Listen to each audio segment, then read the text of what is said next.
A rash of military coups could be triggered across Latin America if the world fails to stand up to the illegal regime in Honduras, a close aide of the ousted President Manuel Zelaya warned this past week.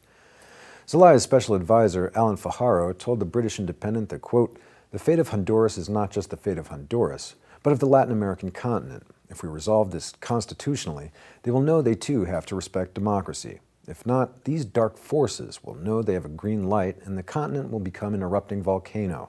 That will be a very bad outcome, not only for our continent, but for Europe and the world."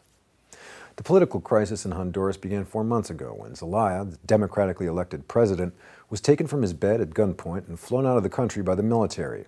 A U.S.-brokered power-sharing deal, which should have returned Zelaya to office, collapsed last week after Roberto Micheletti, who seized power after the coup, reneged by forming a caretaker government without him.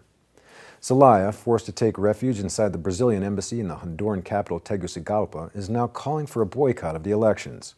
Fajardo, his special advisor, was touring European countries to plead for increased pressure and for them, quote, "to state forcefully and clearly that they will not recognize elections conducted in this repressive and illegitimate context."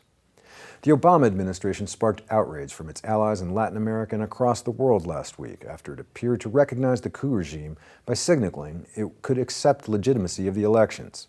Fajardo says the Obama administration's reputation could be damaged by its handling of the crisis, adding that conservative figures with links to the coup leaders had already successfully lobbied Secretary of State Hillary Clinton.